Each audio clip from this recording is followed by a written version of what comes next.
Howdy class, welcome to the summer version, the online version of Forestry 420, Park and Wildland Management. I'm Dr. Park. I'll be your instructor for this semester. So, things are a little bit different this semester. Currently, as of this recording, we are in the midst of a global pandemic, the first in modern times. Pretty exciting stuff. This COVID-19 is changing a lot of things real fast.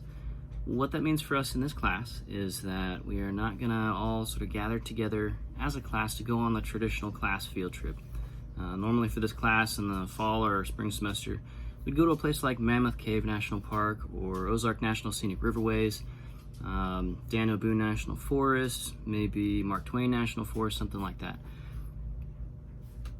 The basic idea being, let's get a whole bunch of kind of field examples of a lot of the stuff that we're going to be talking with and kind of some of the tricky problems that we're going to be wrestling with this semester in 420.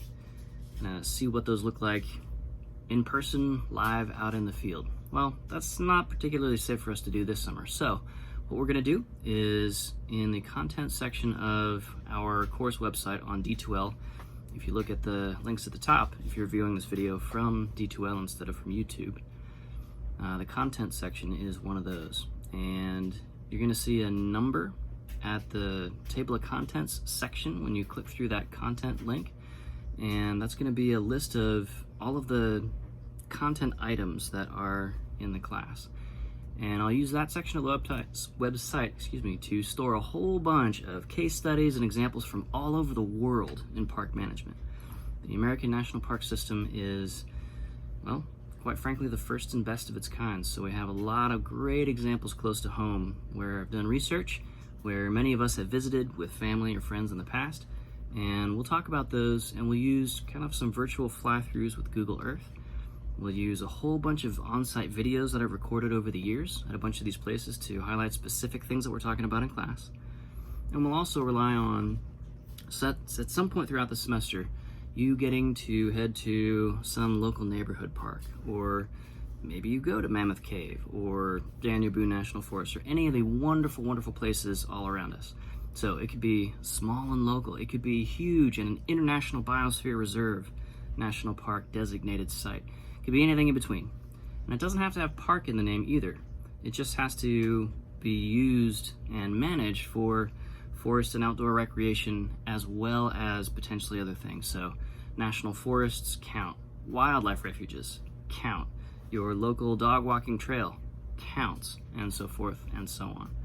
So we use whatever's close to you to kind of practice some of these skills that we're going to talk about, that park managers, park rangers, law enforcement rangers, forest protection officers, parks employ armies of wildlife biologists and hydrologists and so forth, other sort of resource area experts.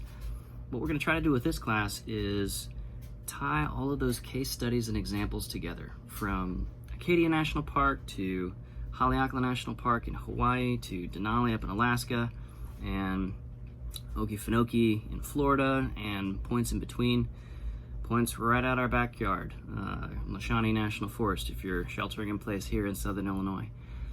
We're going to tie all of those together and wrestle with a whole bunch of really difficult problems. So, for example, one thing we'll talk about this semester is, how do you manage a place like Yosemite National Park, which during the peak season, kind of Memorial Day through Labor Day each summer, like right now, since this is a summer online class, at any given point during peak season, Yosemite Valley, just one part of Yosemite National Park, has about 20,000 people.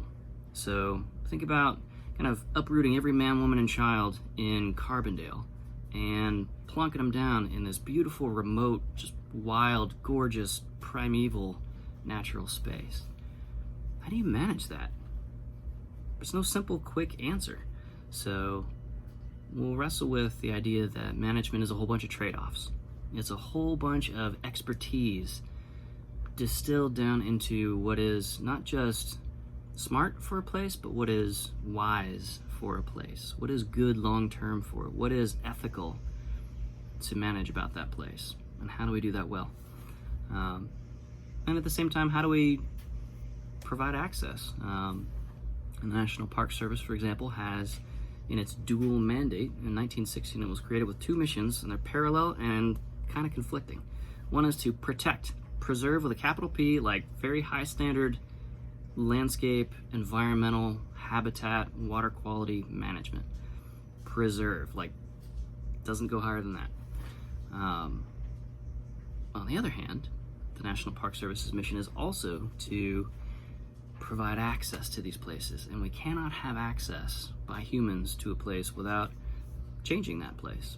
You know, some of us litter, sometimes we carve graffiti into stuff, sometimes we backpack gas-powered rock saws into the backcountry and saw petroglyphs out of cliff faces and take them home.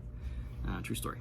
Sometimes people try to identify bison that are baby bison that are separated from the herd and buckle them into their minivans, true story, and try to take them to a veterinarian because they're concerned about the animal's health.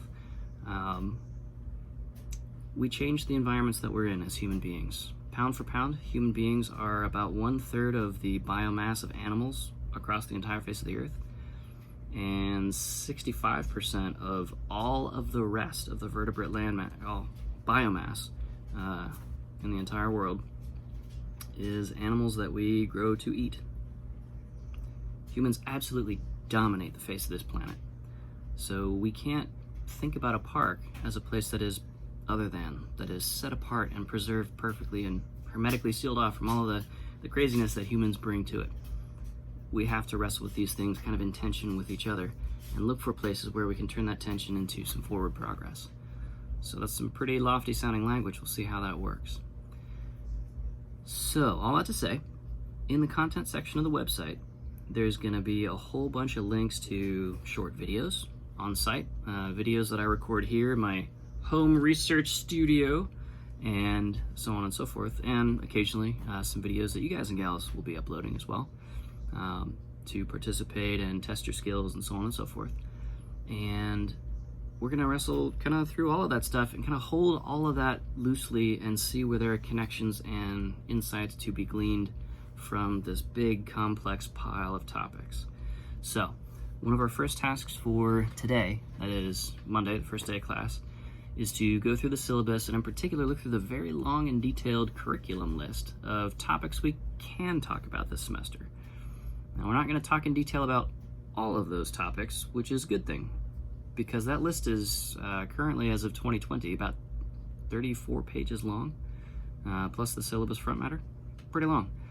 So when you see that, and when you see the very large number of different chunks of content in the content section of our course website on D2L, or mycourses.siu.edu, understand that we're going to wrestle hard with some of those things, and we're barely going to touch some of the other ones. So if you see a number in the hundreds, you're not going to have to watch hundreds of videos.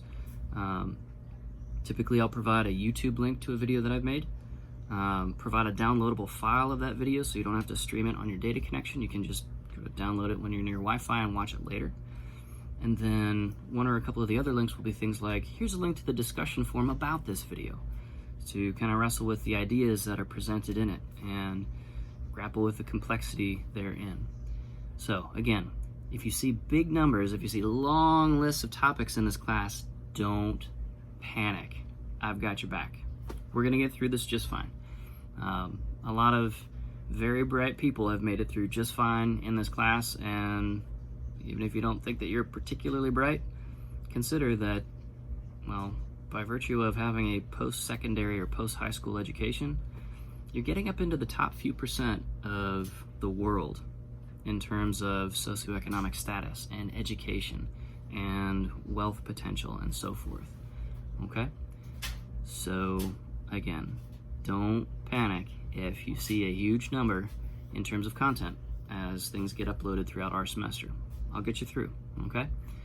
So, we'll have the actual sort of syllabus talk in a separate video here in a sec, but for now, welcome to the class. I'm excited you're here. This is a really, really cool topic, and relative to things like climate change, protected area management and park management is part of what literally within the next 50 years of your life and mine is going to determine the trajectory of our planetary system. Global climate change is a huge deal, and we gotta wrestle with that. So I'm excited for you to be here this semester. I'll make myself available to you every way that I can, through text messages and video conferencing and videos and online discussions and all sorts of different stuff. So, welcome to the class. I'm glad you're here.